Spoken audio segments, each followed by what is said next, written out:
Bienvenue sur Mordu, le podcast des passionnés de glisse et d'outdoor. Mordu, mais aïe!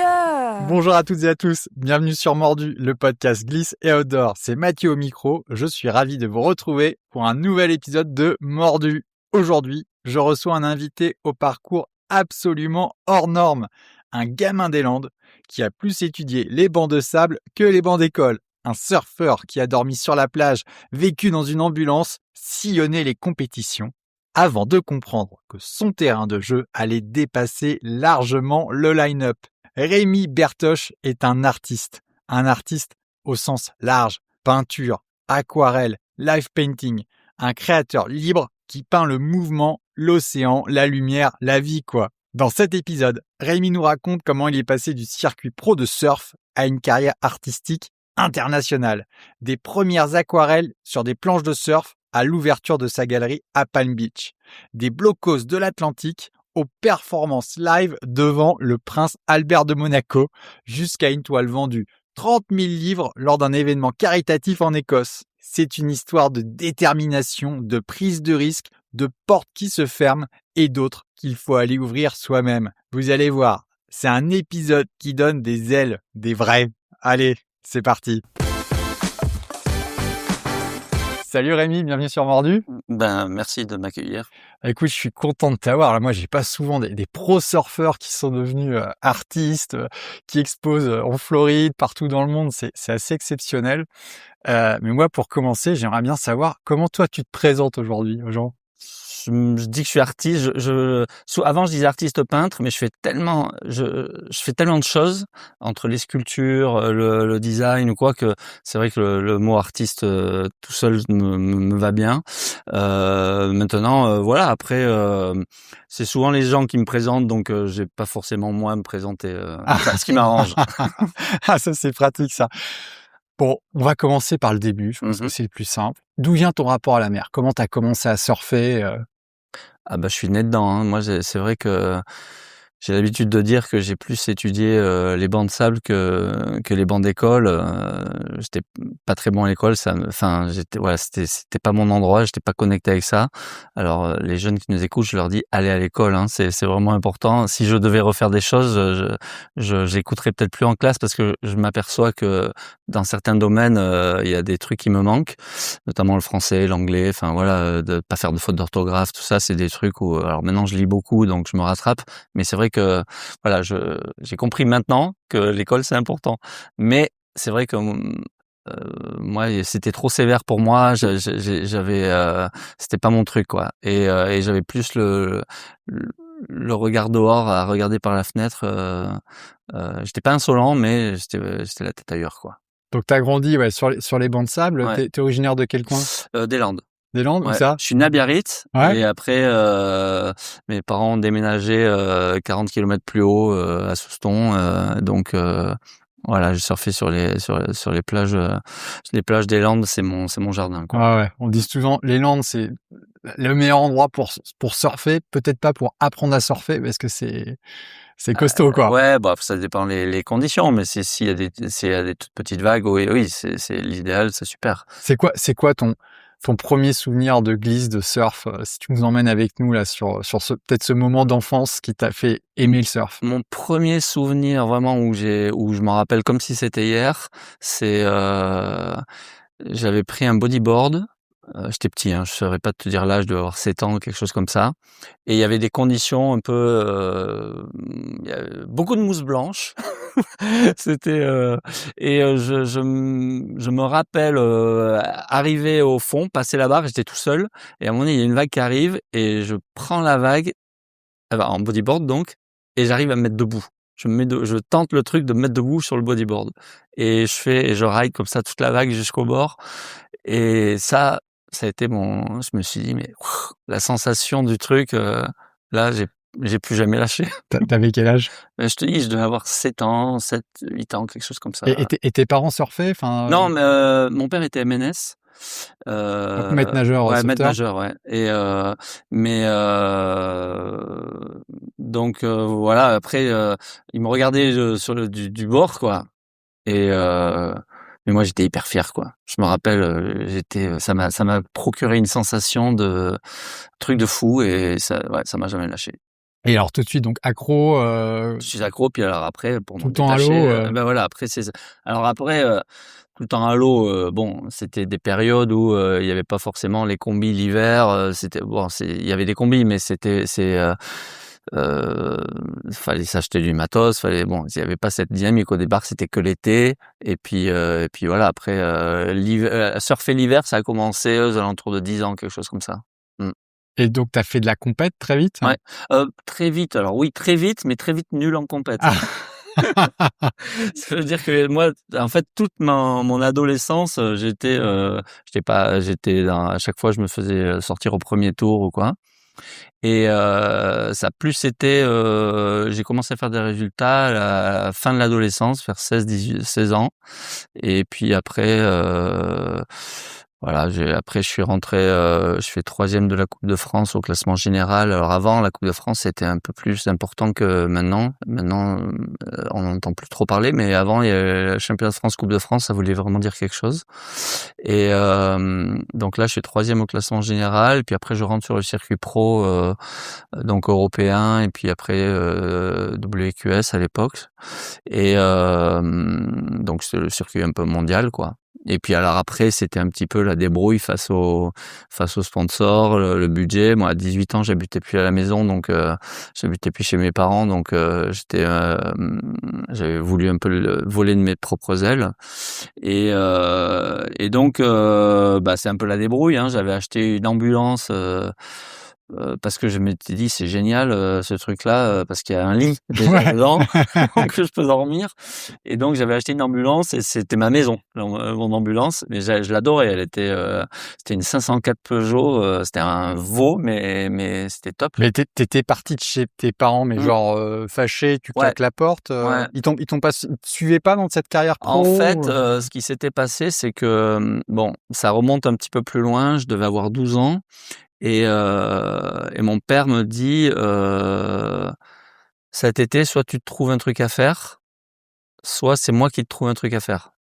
Et je savais que le truc qu'il allait me trouver... C'est une bonne phrase de papa, ça. Ouais. Je pourrais dire ça, moi aussi. Et je savais que le truc qu'il allait me trouver, ça allait être casser le maïs, des trucs comme ça. Ça allait pas être forcément quelque chose que je voulais. Donc là, je vais en vélo au club du coin et je leur demande de me trouver un truc à faire pour l'été. Et le patron c'était une société nautique, me dit ça tombe bien, on a à la cabane à la plage, en fait, on a besoin de quelqu'un qui garde la cabane pendant que les moniteurs font les cours pour louer le matériel, pour renseigner les gens, tout ça. Donc garde cabane. Voilà. Au départ, à 12 ans, je me retrouve l'été avec à 12 ans. Ouais. Ah ouais, c'est petit. Ouais.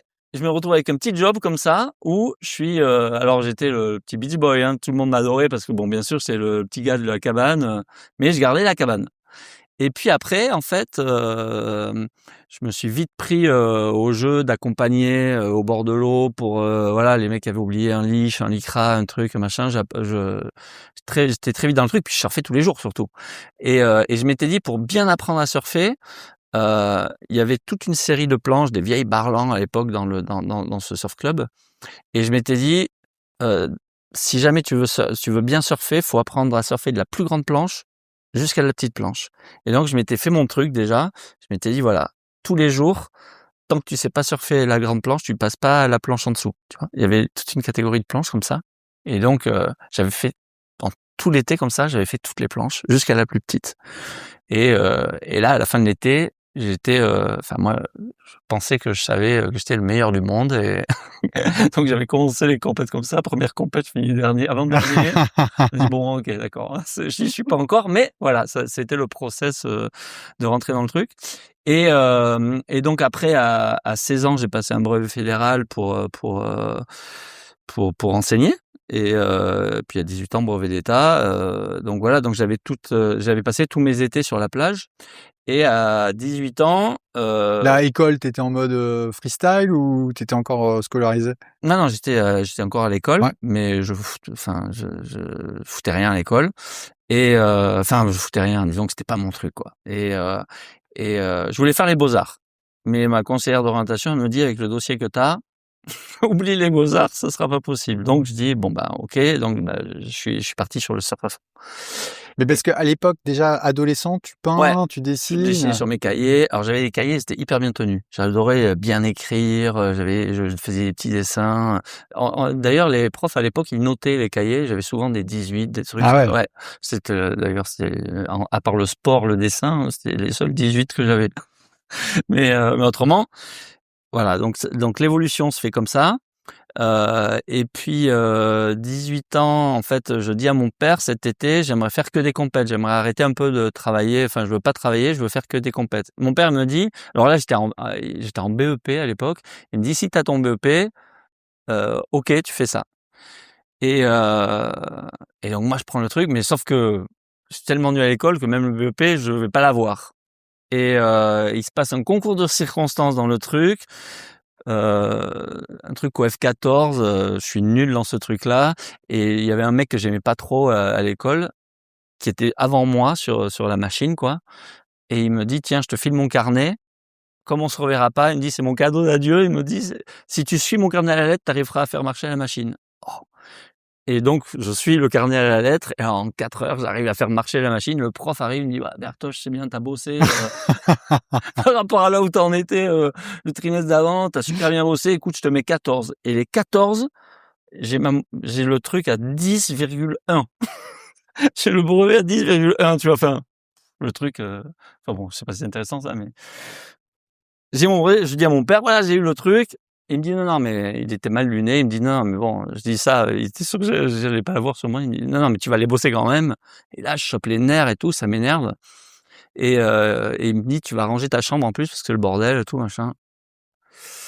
Et bon, j'étais dans une semaine là, j'étais pas trop content, quoi. J'étais un peu vénère, et donc je passe ma semaine à bosser, j'étais un peu crevé et tout, et un jour, je rentre à la maison et je vois toutes mes affaires, toute ma chambre dans le jardin.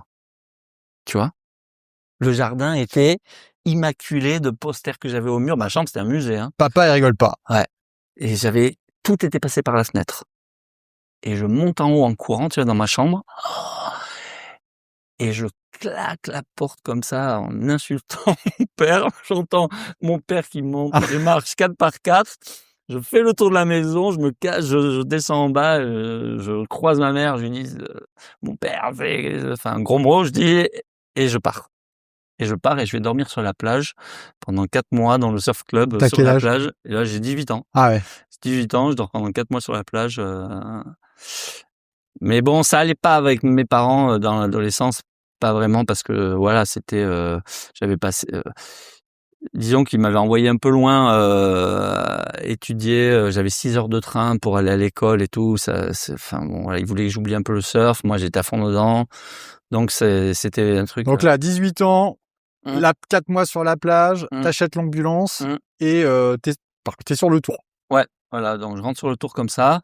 Les résultats suivent pas trop. Je fais un quart de finale sur un WQS à Nias. Après, je fais une deuxième place à la Torche, comme ça. Mais je sens plus que c'est ailleurs que ça se passe.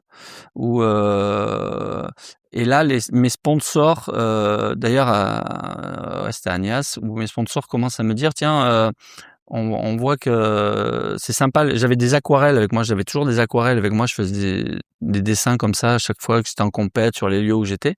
Je dis: «C'est sympa ces aquarelles, ça serait bien qu'on les mette dans le catalogue de la marque pour illustrer un peu le catalogue». Donc ça part un peu comme ça. Puis après, ils me disent: «Bah, c'est bien, ça serait bien qu'on utilise les t-shirts pour les mettre sur des t-shirts, les visuels pour mettre sur des t-shirts». Donc au bout d'un moment, je commence à toucher des royalties là-dessus. Donc C'est marrant parce que quand tu me dis ça, je me dis à la fois, il y a que dans le surf Mmh. où tu peux avoir un mec qui est surf et artiste. Enfin, on l'imaginerait moins évidemment dans le kitesurf ou le windsurf ou Mmh. dans le tennis ou même un skieur, quoi. Mmh. Enfin, dans le surf, enfin, tu vois, Ouais, il y a ça s'y toujours prête bien. il y a un truc autour de la Mmh. culture. Ouais. On va en parler tout à l'heure, mais il y a des courants artistiques de Ouais. fou dans le Ouais. surf. Ouais.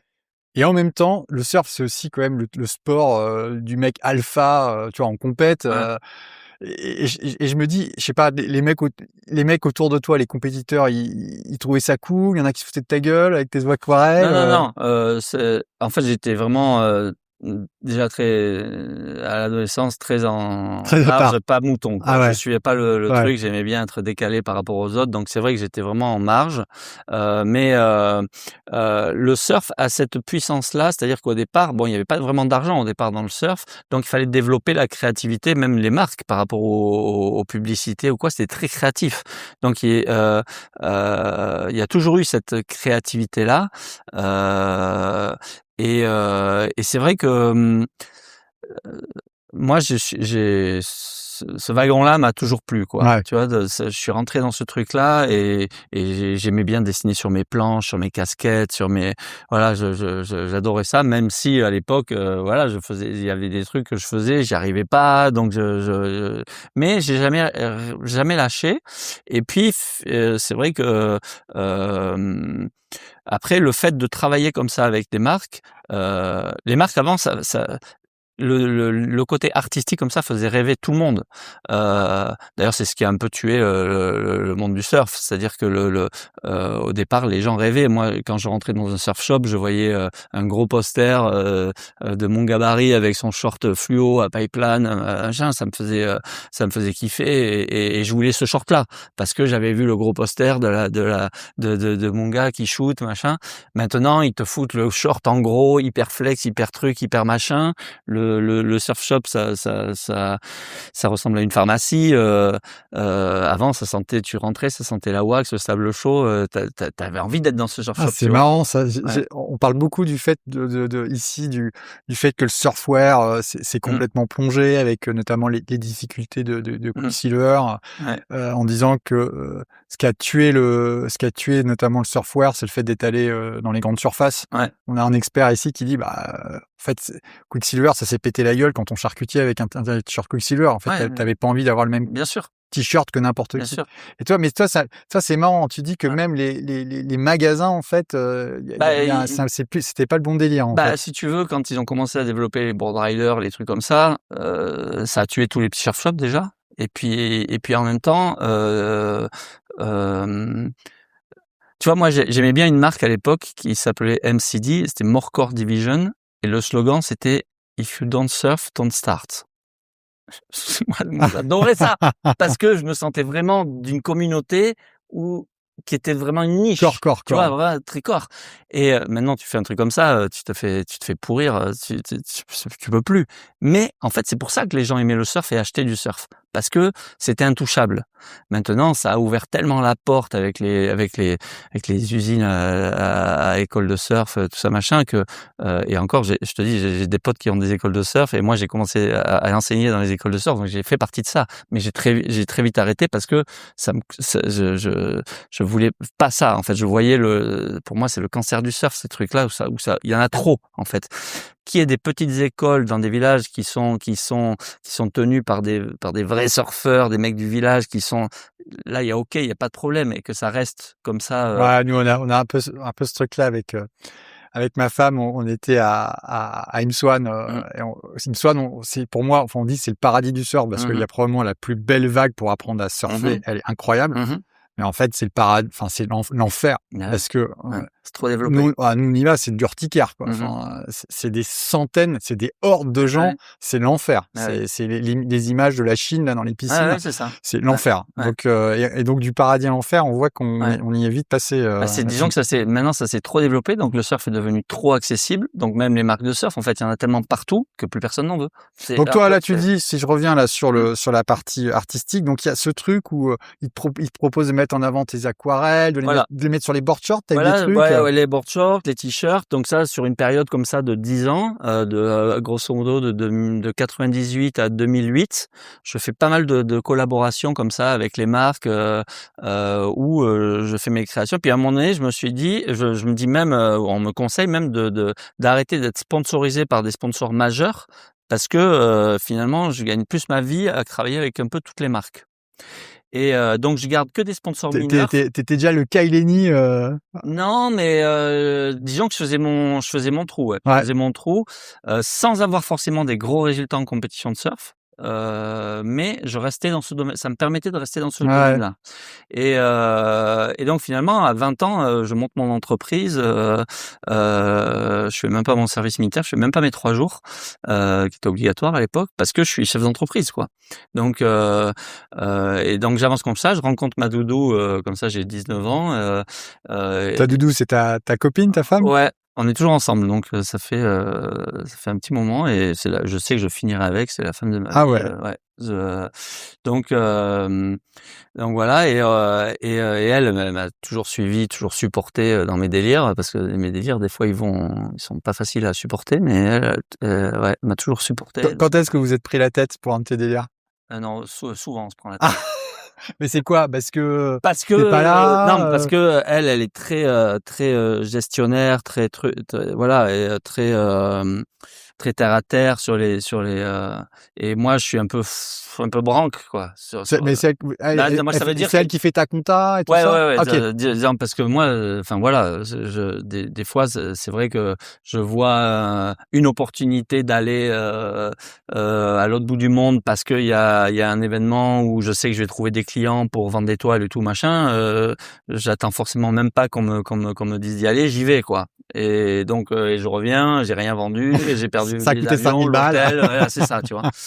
Donc ça s'est beaucoup produit et elle me canalise un peu là-dedans, à me dire attends, regarde, t'as fait ça, hop, ça a pas marché, réfléchis, peut-être que c'est pas la bonne idée, truc machin. Bon, donc c'est vrai que bon, voilà, on se complète bien. Et à quel moment tu te dis je suis surfeur et en fait non, en fait je suis un artiste qui surfe. C'est quoi le moment où tu bascules finalement? En fait, il y a un déclic qui se fait, c'est quand je fais mon premier bouquin où je décide là bon là aussi c'est l'époque, je décide de faire un livre parce que Là, t'as 24 ans quand tu fais ce livre-là, c'est ça? le premier livre, ouais, je dois avoir, c'est 2002.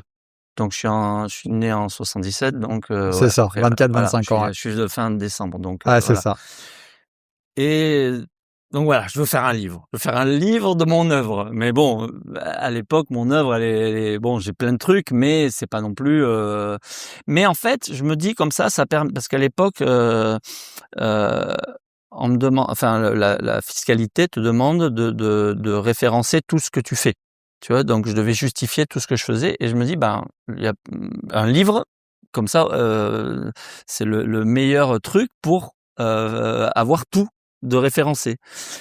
Donc je commence à faire un livre, mais je m'aperçois que faire un livre, à l'époque en tout cas, ça coûte une blinde. En fait, les photos, déjà, c'est pas le numérique comme maintenant, donc faut récupérer tous les diapos, les amener en studio pour les faire développer, ça coûte une blinde. Enfin, tout coûte cher. Les livres, en plus, maintenant, il y a beaucoup de concurrence, mais à l'époque, il y avait pas tant de concurrence que ça. Et faire un livre, moi, je voulais un livre en plus couverture rigide, enfin les trucs, c'est 10 000 balles en plus direct. Enfin bon, tout coûte cher. Mais je lâche rien. Et là, à cette époque-là, je vais voir toutes les marques avec qui j'ai travaillé et je leur dis, bah voilà, je vais faire un bouquin et vous pouvez prendre une page de pub dans mon bouquin, mais que avec des trucs que j'ai fait avec vous, parce que faut qu'il y ait du sens dans le livre. Et puis finalement, bah, ça trouve un peu écho. J'ai pas mal de marques qui me suivent là-dessus. Ça me permet de financer le livre. Et donc je sors mon premier bouquin. Alors, Il s'appelle comment? ah bah Rémi Bertoche art. C'est marqué dessus. Ouais, c'est marqué dessus. Et mais ce bouquin a son petit succès et je vais le vendre moi-même en porte-à-porte. Je pars avec mes diables, je mets des cartons sous le bouquin et je pars vendre mes bouquins comme ça. Comme ça, voilà, je veux avoir la réalité de ce que les gens pensent de mon bouquin. Alors bon, il y a 17 fautes d'orthographe dedans, donc il y a des belles librairies qui me disent non mais nous on peut jamais vendre un bouquin avec 17 fautes, c'est pas possible. Bon, enfin bon, voilà, il y a plein d'erreurs qu'on fait quand on est jeune Les fonceurs. mais ouais, voilà, je me dis bon, c'est pas grave, je lâche rien, je fais ça. Puis en fait, le deuxième arrive assez vite, le troisième ou quoi. Enfin voilà, le troisième me cause beaucoup de problèmes parce qu'il me ruine. Parce que l'idée, c'était de suivre 1 an de Hawaï à Hawaï, 1 an sur le tour par une vue artistique.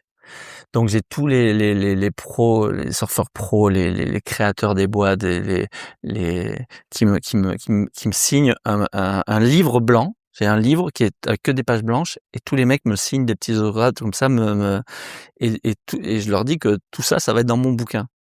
Donc les mecs se prennent au jeu, et donc le volume 3 comme ça, c'est rempli de signatures et de petits textes comme ça, de petites dédicaces de tous les surfeurs pros et de tous les gens, tous les acteurs du surf. Donc c'était assez génial. Sauf que le surf commence là à partir un peu en vrille, et les sponsors, là, il y a moins d'argent. Donc plus trop de financement, et je me retrouve avec un découvert énorme à la sortie du bouquin. Et donc c'est là où je décide de partir en tournée dans les surf shops, et en mode aidez-moi, je vends tout à 50%, mais il faut que je rentre de l'argent parce que je suis à découvert et que j'ai les huissiers qui veulent prendre mon atelier Ah ouais. que j'avais acheté à la plage. J'avais acheté 20 mètres carrés, et à l'époque j'avais fait une fresque à Biarritz, et j'avais eu un petit pécule pour dire, je m'étais dit, il faut que tu réinvestisses, à chaque fois que tu gagnes quelque chose, il faut le réinvestir pour me développer.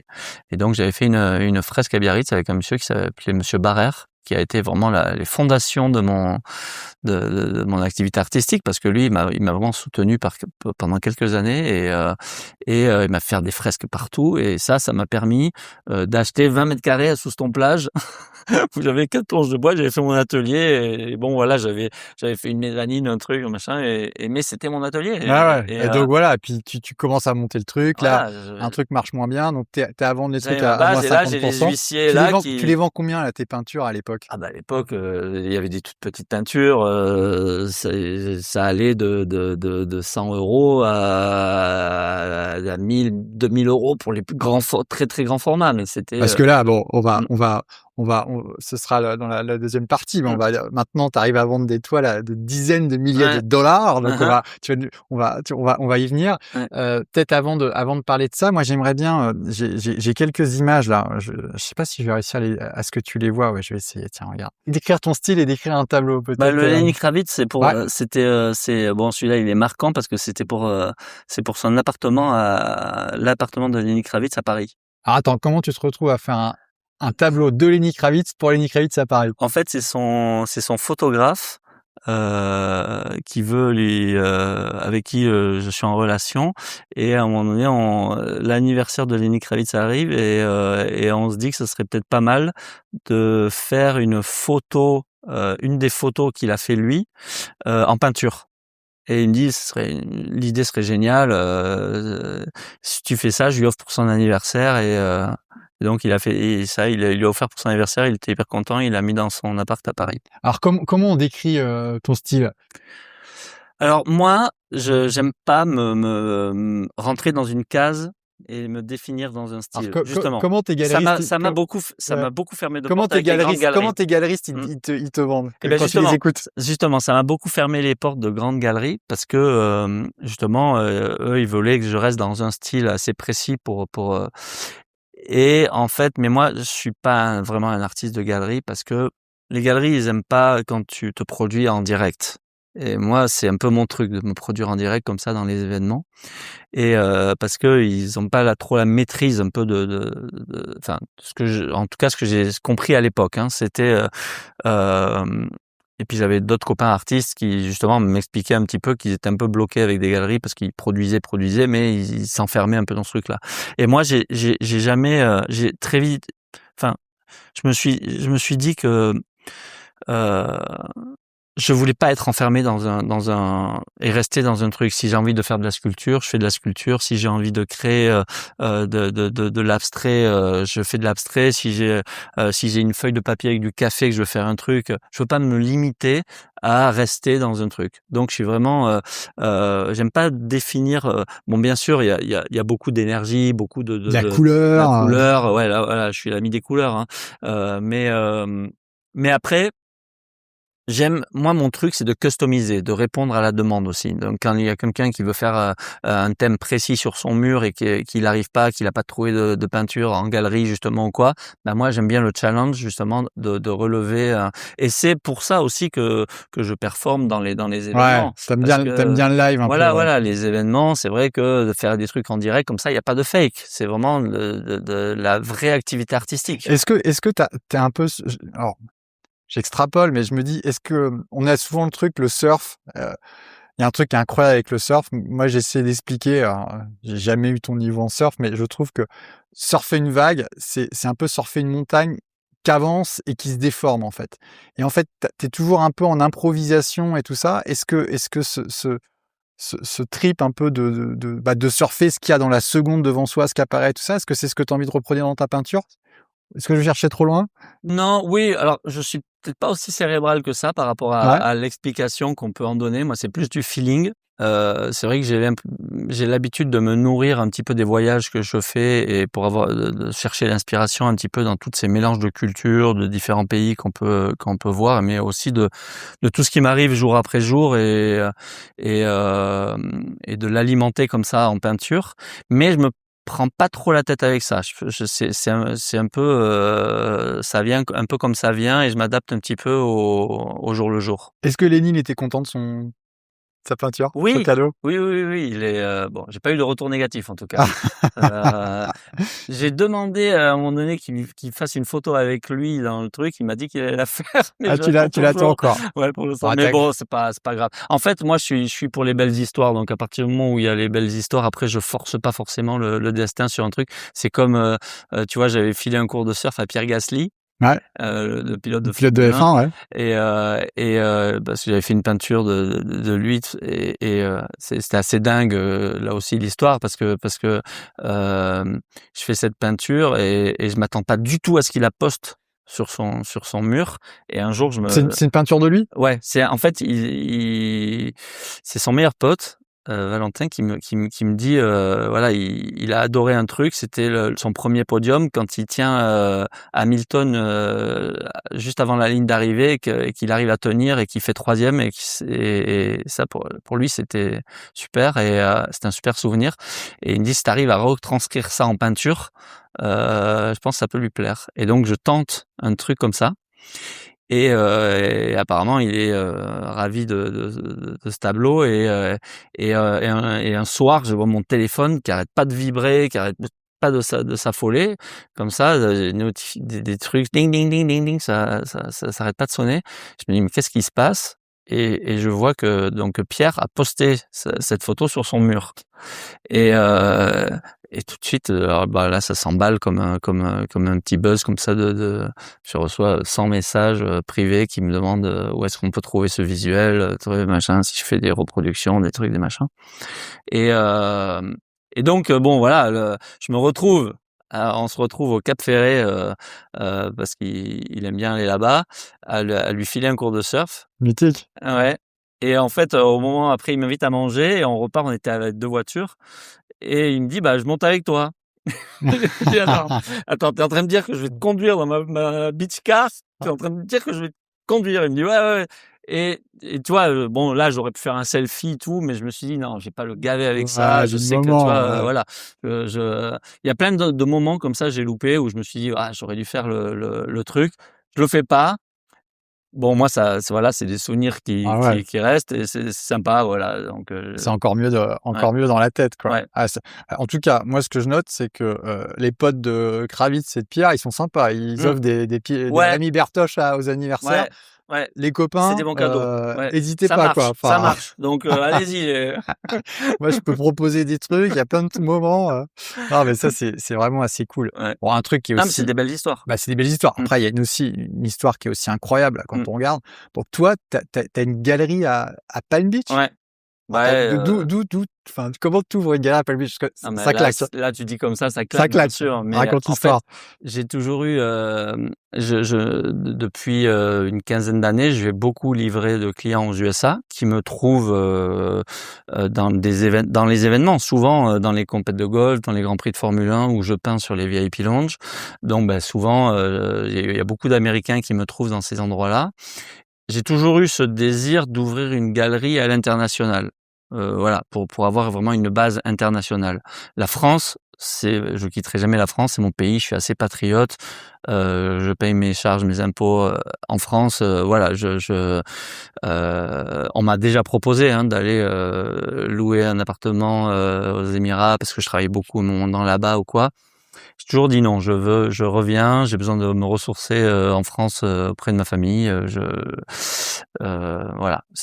Mais par contre, effectivement, Les avoir clients, ils sont une aussi base, là-bas. voilà, et une base internationale, voilà. Et je me suis toujours dit que ça me ramène toujours aux USA. En fait, j'étais partout en Russie, en Chine, livré d'étoiles partout, mais tous les ans, je vais en livrer au moins un ou deux aux USA. Donc je me suis dit, si je dois créer une base, ça sera plutôt là-bas parce que bon, voilà, c'est une clientèle peut-être qui me correspond plus et où à chaque fois que j'y vais, j'ai ce sentiment que tout est possible, qu'il y a un truc comme ça qui se passe où j'ai l'impression que le business c'est là-bas, quoi.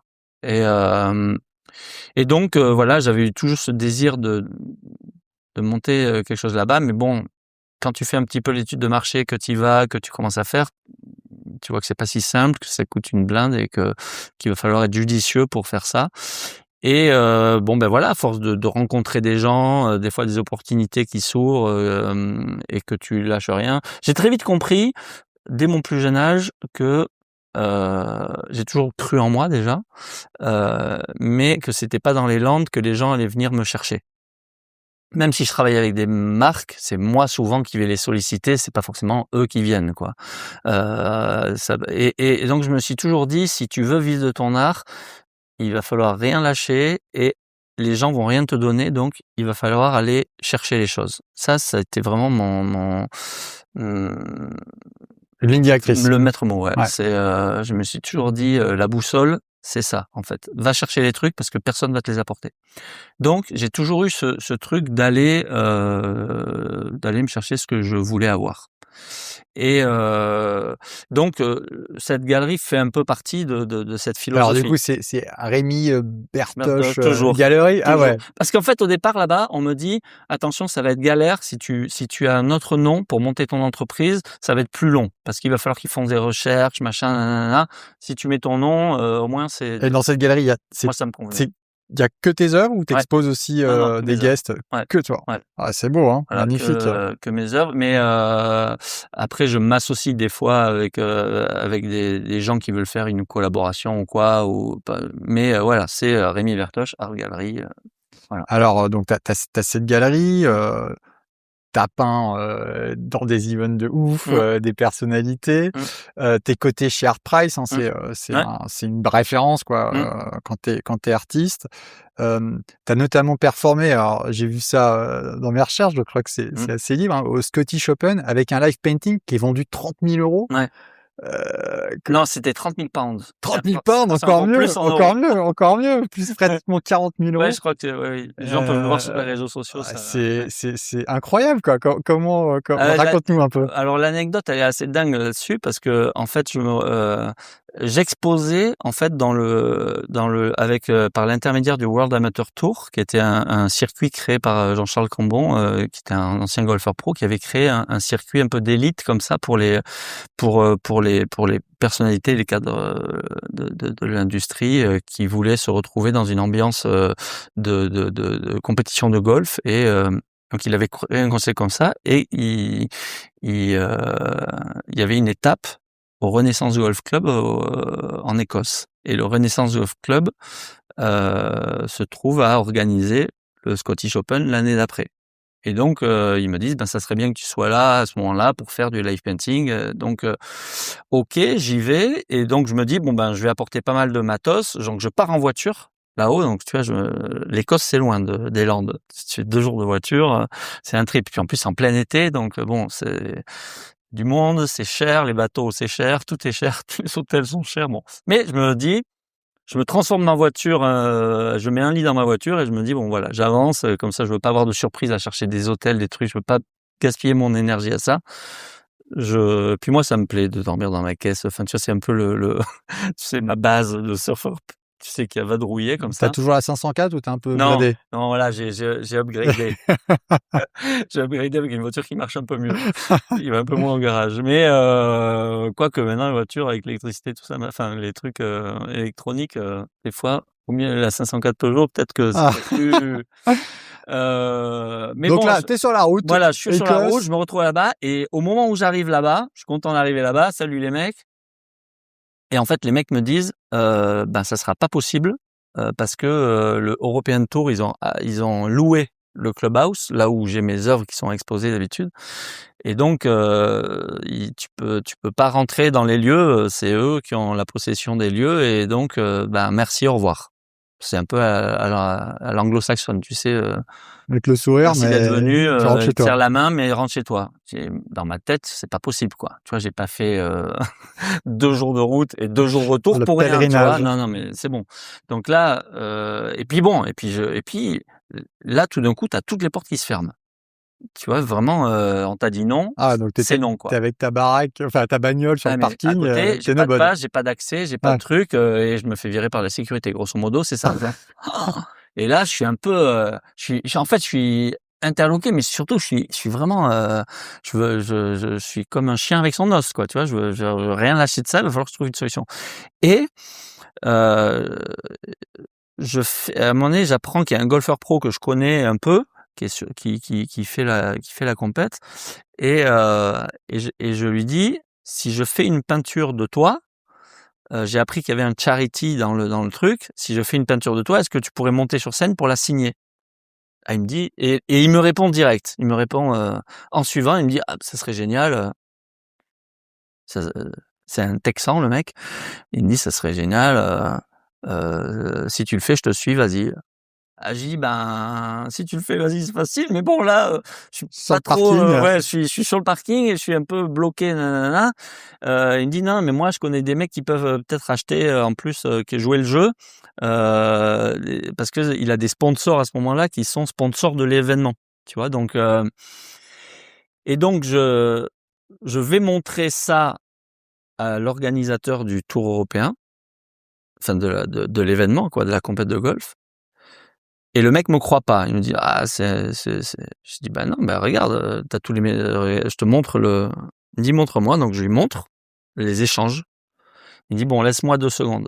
Donc il part au bureau, il discute avec les mecs, il revient, il me dit, ok, you are in. Ouah, donc là, je me dis, ouf, c'est bon. Et, mais il me le dit d'une façon, pas vraiment happy, parce que je force un peu, tu vois, ils aiment pas trop être forcés, quoi. Un poil. Ouais. Donc, il me dit, bon, va t'installer. Et le truc est dans une demi-heure, quoi. Tu vois, donc, faut être réactif, là, tu vois. Donc, je lui vais, tu vois, et au moment où j'arrive dans la pièce, je rencontre le commissaire-priseur qui m'a vendu 1 mois plus tôt en Sardaigne sur un autre événement où on avait cartonné, où, enfin, la toile était partie à $15 000. Et il me dit, ah, Rémi, putain, je suis super content de te voir là. Et c'est un mec qui est très populaire en plus en Angleterre, qui passe beaucoup à la télé, tout machin. Et il me dit, ouais, tu sais quoi, on va battre le record, je vais te mettre en dernier, on va essayer de battre le record, machin, nanana, de la dernière fois qu'on a fait tous les deux, nanana. Donc là, et puis les mecs autour voient que le mec il me connaît bien et tout machin, donc bon. Et puis vient le moment de la vente. Donc moi je suis sur scène avec Jimmy Walker qui vient signer la peinture. Et puis bon là ça s'emballe, ça part, et puis là il y a 2 mecs qui lâchent rien, ça s'emballe et ça finit voilà à 30 000 pounds. Et c'est vrai que sur la vidéo qu'on voit là sur les réseaux sociaux, le commissaire-priseur il fait vraiment tout, c'est lui qui fait cette interaction parce qu'il est tellement, il s'emballe tellement dans le truc que les mecs ça réagit dans la salle, et c'est super. Et puis à la fin quand le truc il se vend, je crois que c'est 30 000 pounds. T'as toute la salle qui se lève, qui applaudit. Mythique. Ouais. Et les mecs me disent, tout le monde me serre la main, me dit, bon, on va te trouver un endroit, tu vas exposer pendant tout le truc, tu vas pouvoir faire du live painting. Bon, voilà. Ah ouais. Voilà le genre d'anecdote, c'est ma vie, ça. Hein. Ça, c'est ta vie. Ouais, et ça, quand tu arrives à retourner la situation, sur le moment, quand le truc, je sais pas si le petit maillet, il tape là 30 000, toi, t'es comment? T'as une énergie d'adrénaline, tu kiffes, déjà, c'est cool parce que tu te dis, c'est pour un charity, donc c'est pour la bonne cause. Donc, tu te dis, c'est bien parce qu'au moins, c'est très positif. Puis, ça met que de la bonne énergie. Quand t'as les mecs qui t'ont dit non avant et qui se retrouvent à te dire oui, alors que c'est pas vraiment le genre de mecs qui aiment changer la vie, si tu veux, tu vois. Ça fait un peu de bien à l'ego, et en même temps moi je suis content parce que j'ai transformé un truc de très négatif en positif, et je repars pas comme je suis venu, sans rien faire, quoi. Donc, alors que au départ, Ça c'était partait vraiment, mal. ça Ah, partait mais vraiment très c'est mal, quoi. mythique. Mhm. Là, on enregistre à Paris, hein, dans le studio de Mordu. T'es Mm. monté pour le Téléthon? Ouais, c'est ça, ouais. Il va y avoir, voilà, je dois faire une œuvre en direct pour le Téléthon. Et donc, on va voir comment ça va se passer, hein. Je suis jamais allé sur ce plateau, donc je vais m'adapter et puis, voilà. T'es comment là? T'es en mode stress, cool? Non, ouais, je suis pas trop un garçon stressé. Ouais, tu te Non. stresses pas, quoi. Non, non, j'ai tellement eu, de trucs, qui Ouais, c'est ta qui me vie, sont quoi. arrivés. Ouais, ma vie a tellement été comme ça, Et là, par exemple, tu sais déjà ce que tu vas faire ce soir? oui, j'ai préparé la toile à 50 OK. de façon à ce qu'ils aient déjà quelque chose dès qu'on commence, et puis après je finirai les 50 restants, en direct. Génial. Mmh. Ah tiens, on va se faire une petite séquence QCM. T'es Allez, prêt? d'accord. Alors, est-ce que t'es plutôt acrylique épaisse ou croquis rapide? Non, moi j'ai pas de limite dans l'art, donc tu me donnes ce que tu veux, j'aime tout. Sunset landais ou lumière de Floride? Ah non, les Landes, ouais, les Landes, il y a pas, c'est inégalable. Ah, donc t'es mieux dans ton blocos face à l'Atlantique que dans ta galerie à Palm Beach. Ouais, largement. Surf trip ou expo internationale? Non, surf trip. La base, hein, c'est le surf, hein. Explosion de couleurs ou minimaliste? Moi, je suis plus explosion de couleurs. Même si, des fois, j'aime bien faire des œuvres très minimalistes, mais j'aime bien la couleur quand même. Alors, avant de te parler des prochaines expériences puis de conclure cet épisode, c'est quoi le truc le plus improbable qu'on t'a demandé? Le plus improbable, peut-être, c'est pour le roi du Bahreïn. OK. Alors vas-y, raconte un Ouais, peu, roi du où Bahreïn. j'étais, enfin, il y a un truc aussi avec le prince Albert de Monaco, les 2 se valent, mais j'ai fait à 3 reprises pour le prince Albert de Monaco, donc ça, c'était une Alors, super est-ce que c'est expérience. encore un pote du prince Albert qui veut lui faire un cadeau pour Non, l'anniversaire? non, là, c'était, là, c'est complètement dingue pareil, hein. Je me retrouve avec, à l'époque, c'était une organisation qui s'appelait Peace and Sport, c'était une ONG à Monaco qui faisait un événement et moi, je faisais une peinture à ce moment-là dans l'événement. Et à un moment donné, on me dit, il y a c'est quelqu'un qui me dit, il y a c'est super ce que tu fais, je vais le montrer au boss. Mais bon, moi, le boss, je sais pas qui c'est. Enfin, je pense que c'est son patron, c'est quelqu'un de la sécurité qui me dit ça. Bon. Et il se trouve que ce boss, c'était le prince. Et donc, je me retrouve dans un protocole comme ça où le prince a son protocole, il sort du protocole pour venir me voir et discuter un petit peu donc très gentiment, et c'est super, enfin, et de là découle une super histoire parce qu'après j'ai œuvré pour lui à 3 reprises, sur 3 événements différents, donc ça ouais, c'est des situations comme ça qui sont, mais encore une fois, c'est le fait d'aller chercher quelque chose, d'aller dans un événement comme ça et de prendre un risque d'aller dans un événement et puis d'ouvrir des portes, par rapport aux gens que tu rencontres sur place, par rapport à ce que tu fais aussi. Parce que moi, je suis assez déterminé dans ce que je fais. Je sais que je vais y arriver, je sais que ça va plaire, je sais que donc ça va tout de suite ouvrir des portes. Et puis, ben voilà, ça, le chemin se fait comme ça. Pour le roi du Bahreïn, je suis à Dubaï à ce moment-là, en train de faire une peinture au hors-sphère de Dubaï, et je reçois un numéro de téléphone où il y a que des que des 7 je dis: «Qu'est-ce que c'est que ce numéro?» Je réponds et on me dit: «Vous êtes l'artiste français?» heu, je dis: «Oui», et il me dit: «Bougez pas, on arrive, on veut faire un projet, on fait un événement au Bahreïn pour le roi, on veut que vous soyez là pour faire ça». Alors, le mec me parle assez rapidement, comme ça je comprends pas tout, mais je lui dis, je comprends qu'il faut que je reste là et que donc le mec arrive et il arrive 2 heures plus tard, quoi, et il me dit: «Est-ce que tu peux venir dans mon bureau?» Donc je dis: «OK», et il me dit: «T'inquiète pas, il y a quelqu'un qui va tenir ton» j'avais comme un stand avec des œuvres, tout ça, et Donc là, tu montes dans une bagnole. donc je monte dans une bagnole et on arrive à l'aéroport. Et je lui dis: «Mais attends, mais on va où? Je croyais qu'on allait à ton bureau». Il me dit: «Oui, mais mon bureau, c'est au Bahreïn». Mais moi, Mais non. oui, à ce moment-là, je savais pas où c'était le Bahreïn. Je savais pas qu'il fallait prendre un avion pour aller au Bahreïn, tu vois? Et donc il me dit: «Non, mais t'inquiète pas, c'est 1 heure de vol». Et donc me voilà, je suis parti. T'as pas de passeport, t'as rien, quoi. Si, Ah, j'ai si, quand même quand même. j'avais pris mon sac. Je prends toujours mon sac avec moi. Mon passeport, il reste à l'étranger, il reste toujours avec moi. Et, euh, et donc je me retrouve au Bahreïn, dans son bureau, et il me dit: «Bon voilà, qu'est-ce qu'on peut faire?» Bah, je lui dis: «Déjà, si tu fais une toile de 2 mètres par 2 mètres, il pourra même pas la prendre dans ses bras, donc c'est un beau cadeau, quoi». Enfin, il me dit: «Ah, le chiffre, c'est le 7, donc 7 mètres, 2 mètres, OK, mais 7 mètres de long». OK. Ah, je dis: «Mais tu te rends compte, 7 mètres de long, attention, et pour la transporter, l'œuvre, c'est là, il va falloir un gros camion, c'est plus du tout la même chose». Il me dit: «Ouais, ouais, mais t'inquiète pas, on va trouver, est-ce que, par contre, comment on fait ça?» Alors je dis: «Bah là, il faut une toile, donc il faut un rouleau de toile». Il me dit: «Mais tu sais où te fournir?» Bah, je dis: «Moi, j'ai des fournisseurs, mais à Dubaï». Il me dit: «Appelle-les». Donc j'appelle à Dubaï, les mecs ont un rouleau, effectivement. Donc là, il appelle un mec, il lui dit: «Donc toi, tu vas là-bas, tu vas chercher le rouleau».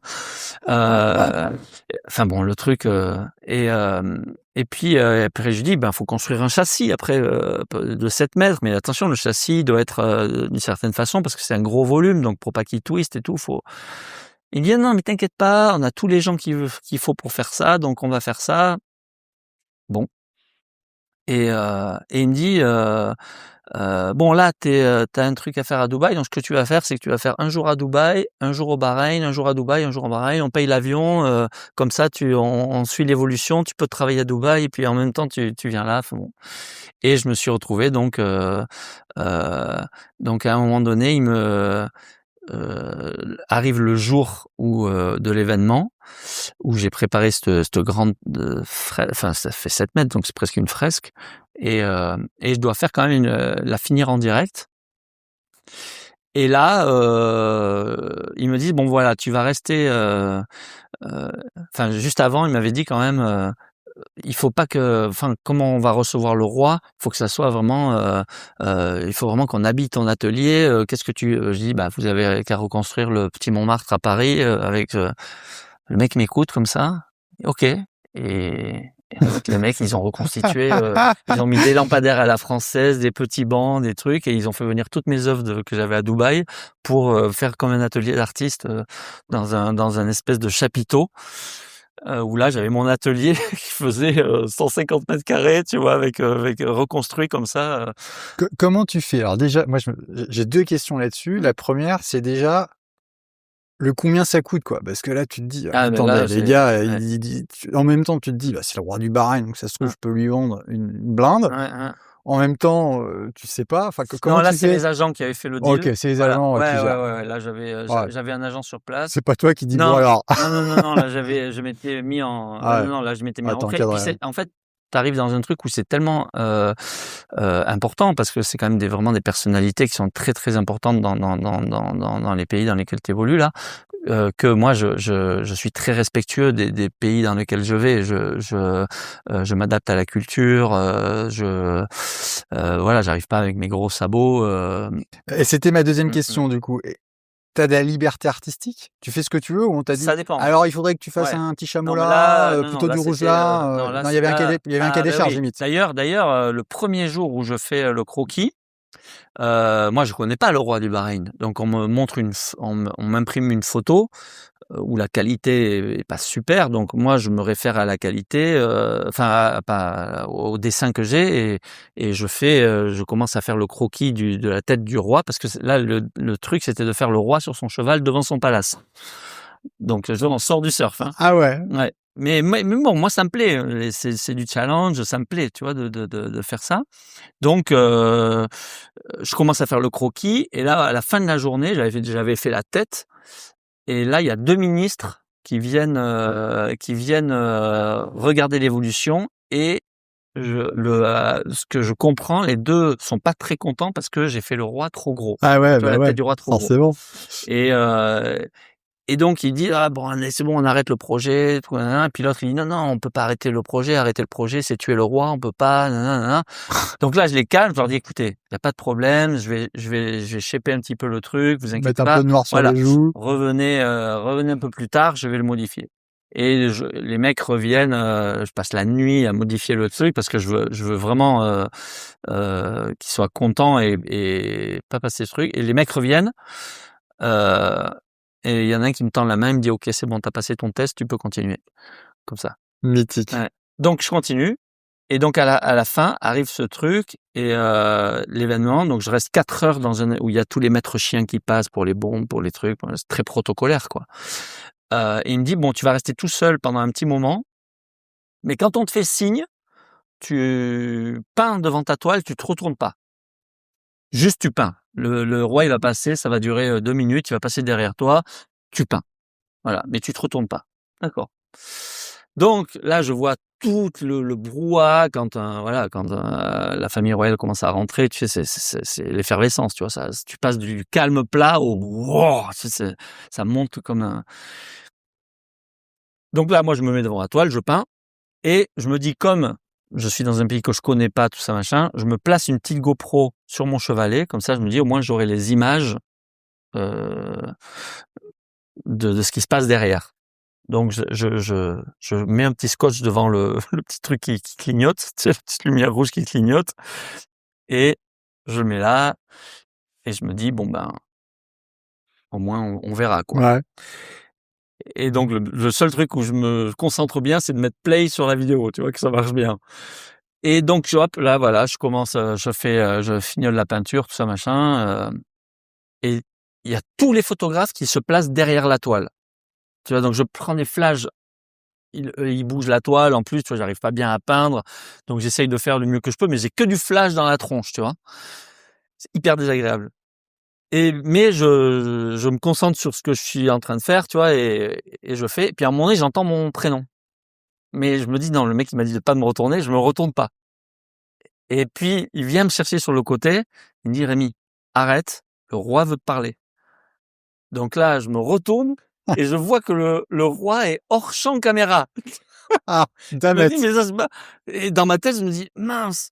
Et donc, il me dit, viens, le roi veut te parler. Et donc, je me déplace, mais je me déplace un peu en crabe de façon à faire avancer le roi. Qui finalement avance et qui me tend la main. Là, tout le monde dit, non, non, lui, tendez pas la main, lui serrez pas la main, dirty hands, machin, nanana, il a les mains sales. Et le roi s'est dit, attendez, je veux lui serrer la main, c'est formidable ce qu'il a fait, cette œuvre va aller dans un endroit spécial dans le palace. Oh là là. Et donc, il commence à discuter avec moi, et au moment où il me serre la main, donc il me serre la main, et on discute comme ça pendant un certain temps. Et le soir, le premier truc que je fais quand j'arrive à l'hôtel, c'est la GoPro. est-ce que j'ai l'image, quoi. Et en fait, sur l'image, donc tu vois, une image normale d'écran, j'ai le roi, mais juste, il faisait un pas de moins, je l'avais pas, tu vois. Et là, j'ai juste l'image du roi, et donc je l'ai mis dans mon livre. Ça, Mythique. ouais, c'est des événements comme ça. Mais il y a l'événement où j'ai subi le plus la pression, enfin subi, où j'ai eu le plus la pression, où je me suis dit là, faut vraiment pas que je me rate. C'était plus pour le Prince Albert de Monaco, pour le Formula E, pour le premier Formula électrique, où là, on avait fait un événement, enfin, ils avaient fait un événement dans le casino de Monte-Carlo. Et c'était donc il y avait que 6 lots à vendre, et moi j'étais le 4e, j'étais le seul en direct, j'étais le seul à faire une œuvre en direct, et là donc j'étais sur scène à faire une œuvre devant les 200 invités de la famille princière. Donc il y avait 200 tables, c'était les 200 invités de la famille princière, et il y avait plus de gardes du corps que d'invités, tu vois, parce que c'était que des personnalités. T'as eu des stars américaines, et là, c'était quand même le premier gros événement aussi important avec autant de personnes, où t'as autant la pression parce que t'es tout seul devant 200 personnalités, mais vraiment le top du haut du panier, quoi, tu vois. Et ça m'a, là, je dois dire que j'étais assez focus sur Son résultat, quoi. ouais. Fallait pas que je me loupe, là. En plus, le truc à faire, c'était bien sûr une scène de Formula I, donc un pilote avec la Formula I et le casino derrière, donc c'était assez technique. Donc là, je sors du confort de peindre une vague. Ouais. Hein, mais bon, voilà, j'avais relevé le défi. Et... Rémi, j'attendais beaucoup de cet épisode. J'espérais que on allait pouvoir un peu vivre ta vie de ouf. Merci parce que je trouve que le partage d'expérience, voilà, ça a l'air incroyable. Je t'avoue, j'ai écouté tes histoires avec des étoiles dans les yeux parce que ça a l'air bien marrant. Allez, la dernière question pour conclure, j'aime bien poser cette question-là. Est-ce qu'il y a une personne qui t'inspire au quotidien et que t'aimerais entendre dans un podcast comme Mordu?